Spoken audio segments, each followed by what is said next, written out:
You mentioned Missouri before, who beat Kansas State earlier in the year in that honestly thrilling game. Missouri is the next team we're talking about, Dalton. Number 12, Missouri, at number 2, Georgia, 3:30 p.m. on CBS. And it feels a little bit weird seeing that number 2 next to Georgia's name when they've been number 1 the entire season and have not lost a game since the 2021 season when they lost to Bryce Young in the SEC championship game.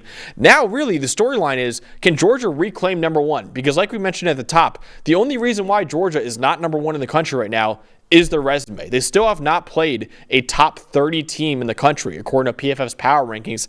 Now, you have 3 straight top 20 opponents in Missouri, Ole Miss, and Tennessee. And you're going to probably be without Brock Bowers again in this game, your superstar tight end. So Georgia can really show the committee, hey, even without our superstar, we're playing the toughest team we played all season. This could be the time for them to say, hey, we deserve to be number 1 again. We deserve to be over Ohio State in next week's college football playoff ranking. But Dalton, what is the matchup that you're really looking forward to seeing in this game? I was surprised actually to see how similar these two teams are. You've got two teams, both of their offensive lines are in the top 8 of grading. Both of their quarterbacks are incredibly underrated. They're both playing. We've got like the list of like 5 or 6 Heisman level guys, and these are pretty much the next 2 guys playing right below them. Carson Beck's been really, really good, gets the ball out of his hands. Brady Cook, we've been talking about Brady Cook all year, and I'm going to dig in on that because that's about to be the matchup. You know, 2 teams that cover really well. Missouri's got the second best group of corners in the country right now. Georgia's secondary is nasty. Malachi Starks and those guys. Yeah, the one thing I'm going to look at in this game, which team can get a pass rush going? Okay, you've got 2 quarterbacks that are in the top 13 of clean pocket passing grade. Okay, they're both really good if they're back there and left to scan the field and just make the throws they want to make. Okay, now Missouri, their pass rush grade is a little bit better, and they don't have any individual guys that make things happen. They blitz a lot. They give you a lot of different looks, and they create a ton of unblocked sacks through stunts and blitzes and just weird stuff that fools offensive lines. Georgia's offensive line, you know, it's great, and it's going to be put to the task this week. Now, Brady Cook, on the other hand, all right, you're talking about if he stays clean with their receivers and Luther Burden and Marquise Johnson, Theo Weiss, and these guys, they got a real chance, and he's going to have to be that good because Cody Schrader, I like him a lot. I just doesn't feel like it's going to be the Cody Schrader game to me, right? We've talked about Georgia's success against running backs. Brady Cook is going to, if Missouri wins this game, it'll be because they pass protect well and they keep Cook clean for at least 75%.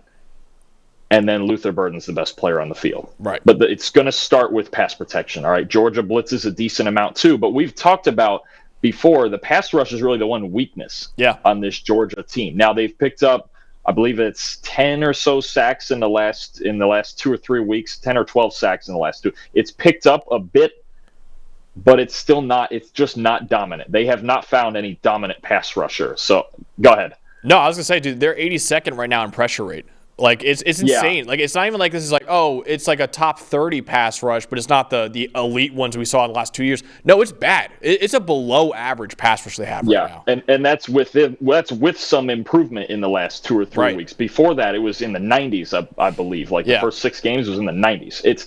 It's not been great. They're gonna. I would bring pressure. I would not send 4 and let Cook sit back there because I'll tell you too. He had a knee injury he was dealing with earlier in the year. In the last couple weeks, you see the tape, his mobility is back. It's going to be a problem if he's clean back there. And either A, Burden's running through the intermediate parts of the field, or B, Cook takes off and runs. Because Georgia is susceptible to some quarterback running. And Cook is starting to run again. They've gotten a little more like conservative, efficient sort of since the LSU game. Like last week, he only threw 1 touchdown, but they got off running the ball. Schrader had a really good game, and they'll still need some balance in their offensive line to play really well.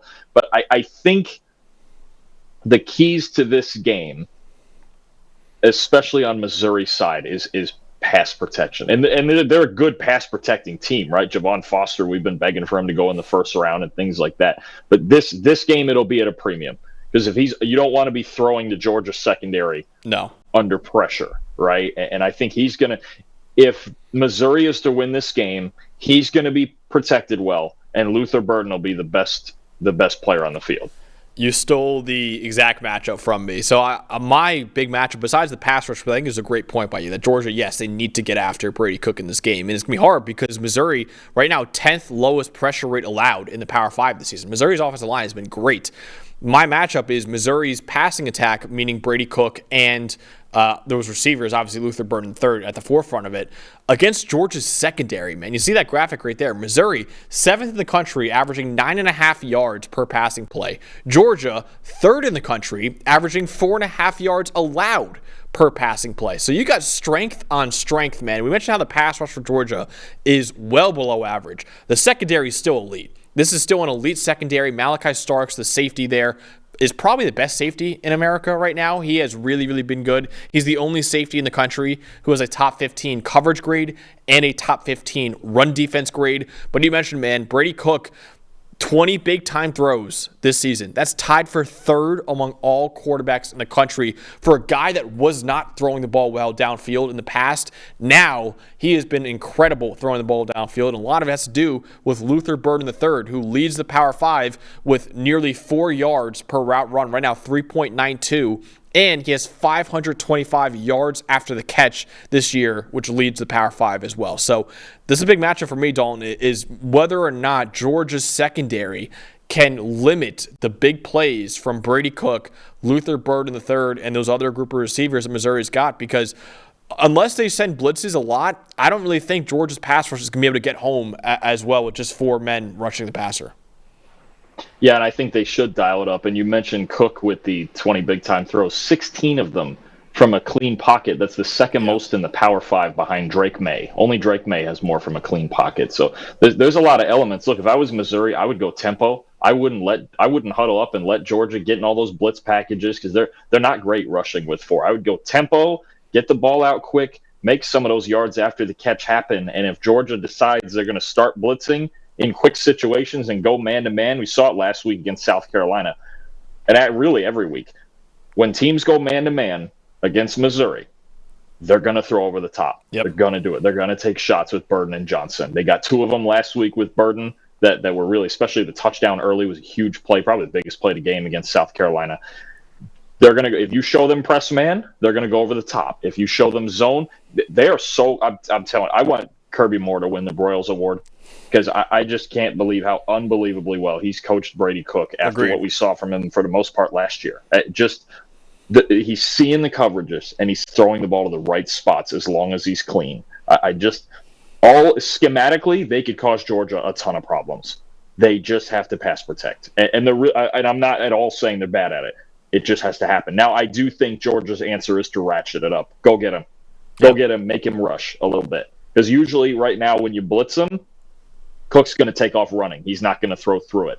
Go get him. Because, Cook's a good athlete, but I don't think he's the type of supreme athlete who's just going to run away from Georgia defenders, right? Not like say, Jalen Milroe or, if they see Jaden Daniels eventually or something like that. I think Georgia should ratchet it up. I really do. Come out the first, 3 or 4 plays blitzing. Go ahead and do it. And if they have an answer for it, then adjust off of it. But I would go get them. Yeah, absolutely. So last year, Dalton, Missouri was really the only team to really make it close with Georgia. Unranked Missouri lost to Georgia 26-22. It was at Missouri, that game as well. That was really the only close game, besides the Ohio State playoff game, that Georgia played all season. So what will happen in this one? Do you think Missouri will make this a game, and do you think the Tigers could upset the Bulldogs here? This is a tough one. I think this is the 2 SEC games this week are really hard to pick. Yeah. I think it's a travesty. It's an absolute travesty that Georgia's a 15.5-point favorite in this game. I don't understand it at all. You mentioned the game last year. Missouri deserves every bit of that number 12 ranking. All right, yep. Offensively, they're an elite. I cannot name 10 better offenses right now than this team. They can cause Georgia. This is going to be a fun game. I'm going to go with the Bulldogs. Okay.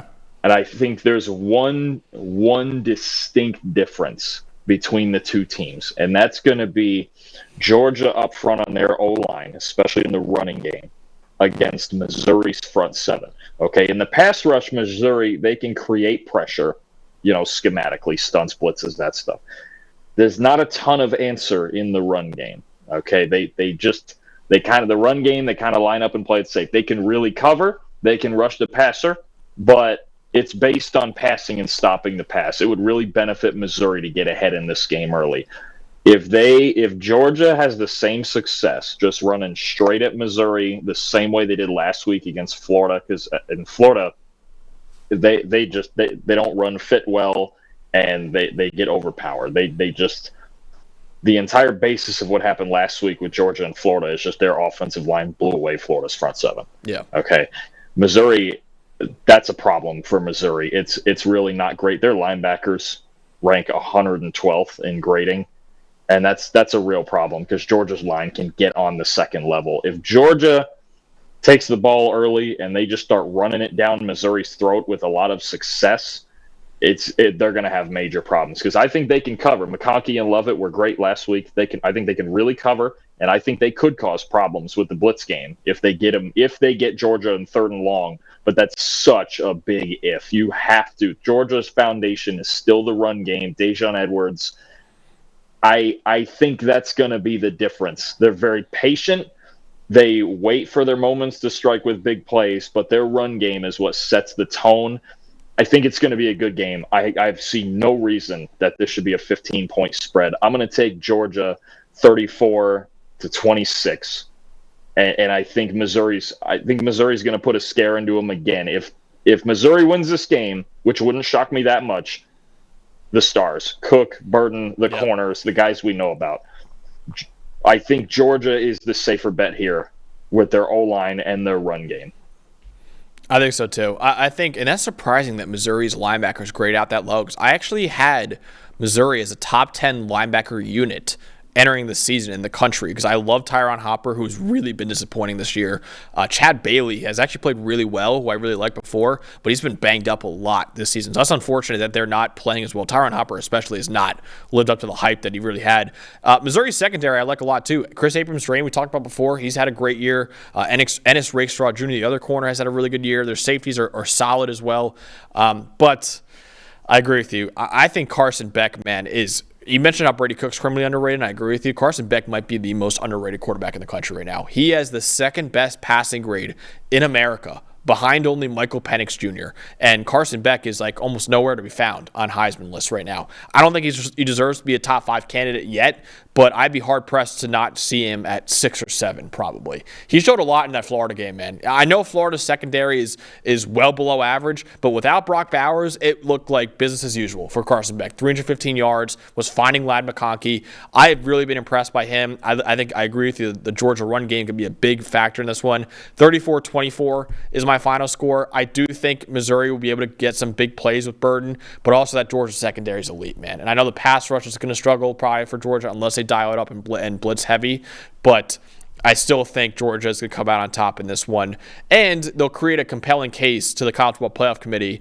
and say, hey, we deserve to be number 1 in next week's ranking. So Georgia 34, Missouri 24 is my predicted final score.